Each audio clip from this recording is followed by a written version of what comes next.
When I collapsed at work, the doctors called my parents. They never came. 3 days later, still hooked to machines, I opened my phone and saw what they'd been doing.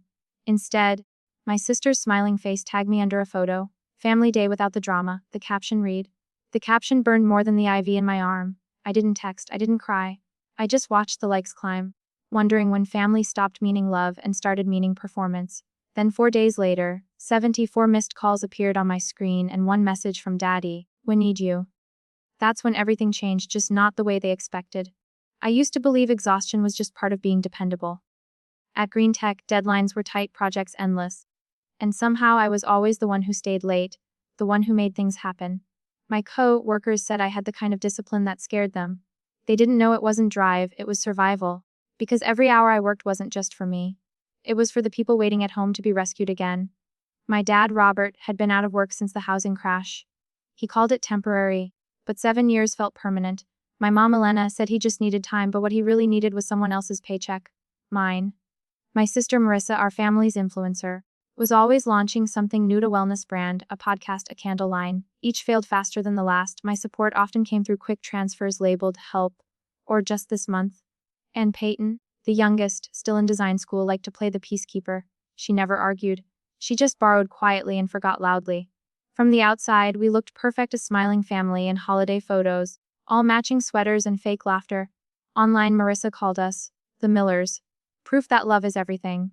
She posted that right after I'd paid Mom's car insurance and covered the mortgage's late fee. Love apparently had a balance due. Grandpa Joe was the only one who ever saw through it. He'd been a law firm accountant for 40 years and could read people like spreadsheets. "You can't audit love," he once told me, "but you'll know when the numbers stop adding up." He warned me gently that my parents had started seeing me as the fallback plan. I didn't want to believe him. I was raised to think loyalty fixed everything. So I kept fixing. I paid what I should and smiled when I shouldn't. The truth is, I was scared to stop. Scared that if I ever said no, they'd finally show me what love was really worth. The night before I collapsed, I was still in the office at 10 p.m., staring at blueprints I couldn't even focus on. My chest had been tightening for weeks, my vision fading at the edges. I thought it was stress, it wasn't. But even then, as I packed up my laptop, my phone buzzed with a text from Marisa. "Can you cover my rent? Promise I'll pay you back next month." I typed a reply, then deleted it, then typed again, or sure. That was the last message I sent before the floor came up to meet me. The hospital lights were too white, too clean, like they were trying to erase what had happened. When I opened my eyes, everything was blurred. The ceiling tiles, the IV lines, the nurse asking if I knew where I was. I didn't answer right away. I was still trying to remember what day it was. My phone was dead. My chest ached. The monitor beside me beeped softly, keeping time with something fragile inside me. When a doctor finally explained, his voice was calm but distant. "Cardiac event. You were lucky your coworker acted fast." Lucky, that word stung.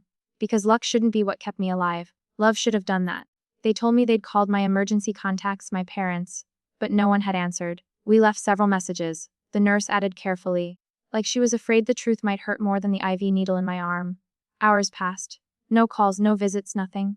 I watched sunlight crawl across the wall until it disappeared again. On the third day, the nurse wheeled in my phone, fully charged. I shouldn't have opened it, but I did. The first thing I saw wasn't a missed call or a text. It was a notification. "You've been tagged in a post by an official account." My fingers trembled as I tapped it open. The picture loaded slowly. Sunlight, lake water. My family smiling around a picnic table. My mom holding her deviled eggs. My dad, beer in hand. Peyton flashing peace signs beside Marissa, whose caption glowed beneath their perfect faces. Family day without the drama. For a moment, I couldn't breathe. The beeping from the monitor spiked, matching my pulse. The irony was almost poetic. They had erased me while pretending to celebrate family. I zoomed in on their faces, smiling, relaxed, carefree.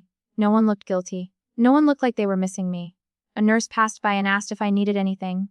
I said, "No, I think I've had enough." I didn't comment, didn't call, didn't even text. I just stared until the phone dimmed and my reflection looked back at me, pale, tired, but suddenly calm.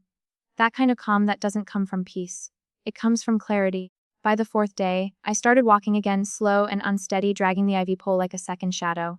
The doctor said recovery would take weeks. He didn't know it wouldn't just be my heart that needed healing. Then one morning, my phone buzzed nonstop. 74 missed calls. A text from Dad, "Ma, need you." Answer immediately. No how are you, no apology, just urgency. Command. I read it once, then again, the absurdity almost making me laugh. They ignored me when I needed them most, and now they were demanding I save them.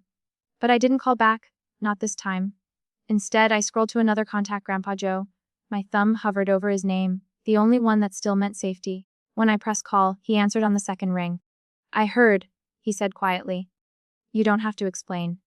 That was the first time in years someone had spoken to me like I mattered. Grandpa Joe showed up 40 minutes later, still wearing his old brown windbreaker, and that expression that never gave anything away. He didn't hug me. He never was the hugging type. But he sat down beside my hospital bed like he'd been doing it his whole life. So, he said, glancing at the monitor beside me. They finally broke you, huh? I smiled barely. Less so. He didn't ask for details, he already knew. That was his way, silent, surgical understanding. He stayed the entire day, talking to my nurse, making sure my insurance covered what it should. When the billing clerk mentioned a few unpaid balances, he didn't flinch. He pulled out his tablet and began typing. What are you doing? I asked. Taking stock, he said. Before you start cutting cords, you need to know where they all lead. We went through everything: my checking accounts, my automatic transfers, the car insurance payments, the credit card joint lines. My stomach turned as the list grew. Every week, money left my account like slow bleeding. Marissa's loan, Peyton's rent, Mom's car, even a utilities payment under my name for a house I hadn't lived in since college. How did I let this happen? I whispered. You thought it was love, he said simply. They thought it was obligation. Different math. That night, while the machines hummed and the hospital went quiet, Grandpa Joe showed me how to shut them off one by one, not out of spite, but self-preservation. He drafted a spreadsheet, wrote out every recurring payment, and handed it to me like a map out of hell. Tomorrow, he said, we start with the bank. I didn't sleep much. I kept seeing that photo, their smiles, the sunlight, and hearing the faint beep of the monitor like a countdown. The next morning, I called my bank from the hospital. The clerk recognized my voice. I'd been the reliable one for years. By noon, the auto transfers were gone. Marissa's account canceled. Peyton's rent deposit stopped. Mom's insurance removed. Each click felt like breathing again. By evening, the phone started buzzing. First, a text from Mom. We just heard what happened. Why didn't you tell us? Then Peyton, can we talk? It's all a misunderstanding. I ignored them all. Grandpa Joe sat beside me reading the paper, pretending not to watch. You feel guilty yet? He asked finally. Yeah, I admitted. A little. That'll pass, he said, folding the newspaper. Guilt's the tax good people pay before freedom. The next day I left the hospital. Grandpa Joe drove me home. My apartment felt smaller than I remembered, like the walls were listening. I silenced my phone, unplugged it, and stared out the window for a long time. Then a vibration. Another message from Dad. Lay. This is serious. Call me now. Everything is falling apart. I almost felt sorry for him. Almost, they'd mistaken my silence for surrender. They didn't know silence was the sound of me taking back control.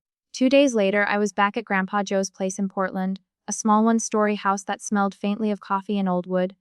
He'd cleared the dining table, spreading out files like a general preparing for war. The afternoon sun slanted across stacks of papers, payment histories, account statements, insurance letters, my financial fingerprints across years of quiet enabling. Every story leaves a paper trail. He said, yours just happens to be in dollars. He wasn't wrong. By the time we finished, the picture was clear. I hadn't just helped them. I had been financing the illusion of their stability. Without my income, everything they'd built, the image, the comfort, the control, would collapse. And it did. The calls doubled. My voicemail filled with my mother's careful voice, sweet on the surface, sharp underneath. Ava, honey, we didn't know you were in the hospital. Why didn't you tell us sooner? Softer, almost a whisper. Your father's worried about the mortgage again. Worried, not sorry. Marissa's text came next. Screenshots of her empty account, dramatic crying emojis, and one message that read, if you don't fix this, I'll lose everything. I stared at it for a long time before replying with a single word, good.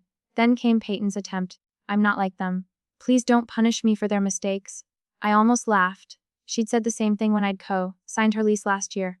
Grandpa Joe was watching me scroll, the corner of his mouth twitching like he'd seen this movie before.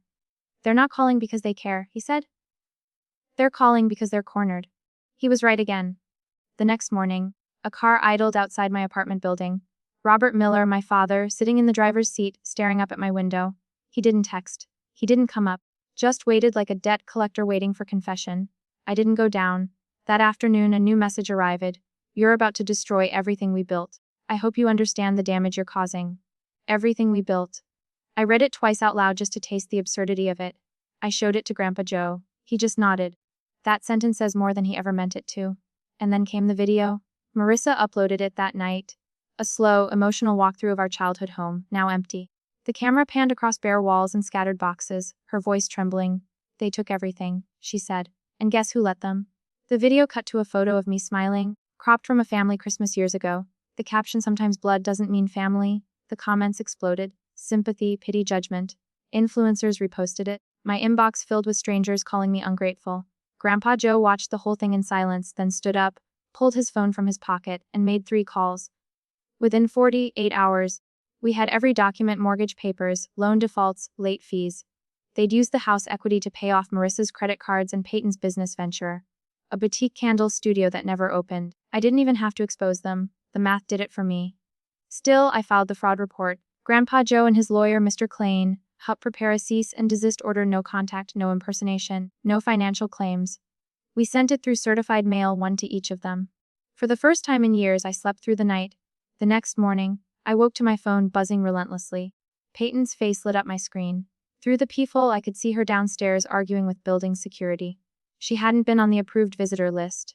I saw her pacing outside, phone to her ear, probably calling Marissa. I didn't go out. Later, Grandpa Joe showed up again holding a thick manila envelope. "They've done something stupid," he said.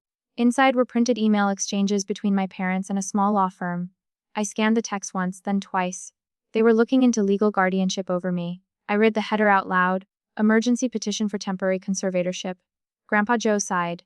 "They tried this before with your uncle years ago. Didn't work then either. But this time, it could have, if I hadn't already moved everything under the trust he'd created.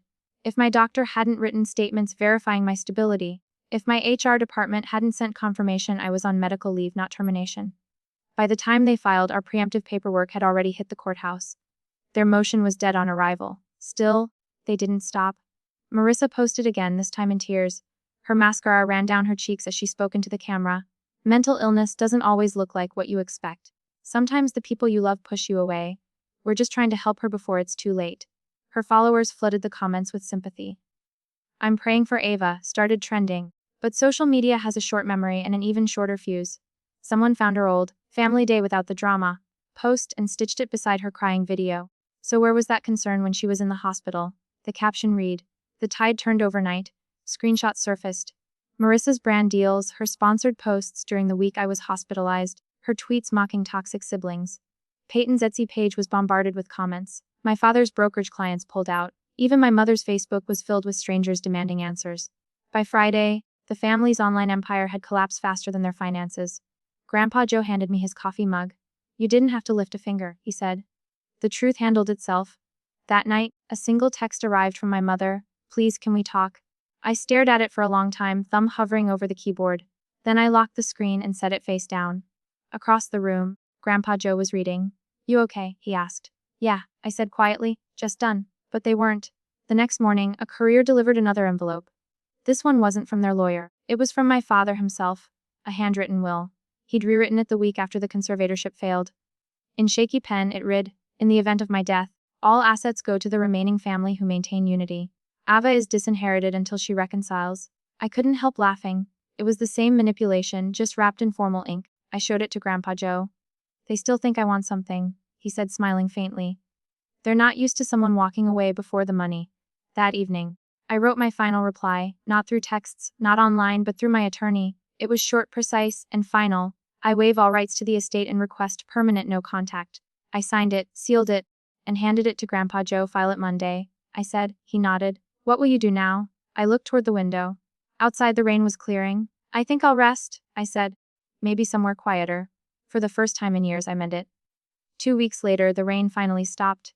Grandpa Joe and I packed what little I cared to keep, one suitcase, my laptop, and a few photos that still felt like mine, and drove east toward Colorado. He said he wanted to see the mountains again before winter. I didn't argue. I just watched the highway blur. Mile after mile, the world finally quiet. The cabin we rented sat near a ridgeline with pine trees. No noise, no traffic, no family, just silence, clean and honest. I worked remotely for Green Tech now, fewer hours. No pressure. My days started with black coffee and ended with the sound of the wind scraping the roof. Sometimes I'd still get messages. A cousin asking what really happened. A stranger saying they'd read the posts online. I didn't answer. I didn't need to. Let them believe whatever version made sense to them. My truth didn't need witnesses anymore. Grandpa Joe would sit by the window, newspaper in hand, pretending not to watch me breathe easier. "You did it," he said one morning. "You broke the cycle." I smiled. "It only cost everything." He chuckled softly. "That's the discount price." And he was right. Because what I gained was worth more than all the apologies, all the inheritances, all the forced family photos combined. For the first time in my life, I wasn't the provider, the fixer, or the daughter who owed everyone. I was just Ava, alive, unwound, and finally free. I used to think silence meant defeat. That walking away was the same as giving up. But now I know silence can be a choice, a border, a kind of peace that doesn't need anyone's permission. My family still tries to reach out through other people, testing if I'll break the quiet. I never do. Some stories don't need new chapters. They just need to end. If you've ever been called selfish for finally putting yourself first, I hope this reminds you choosing peace isn't betrayal. It's survival. They can keep their posts, their pity, their version of the truth. I'll keep my stillness, my laughter, my life. If you've ever had to walk away from your own blood to heal, share your story below.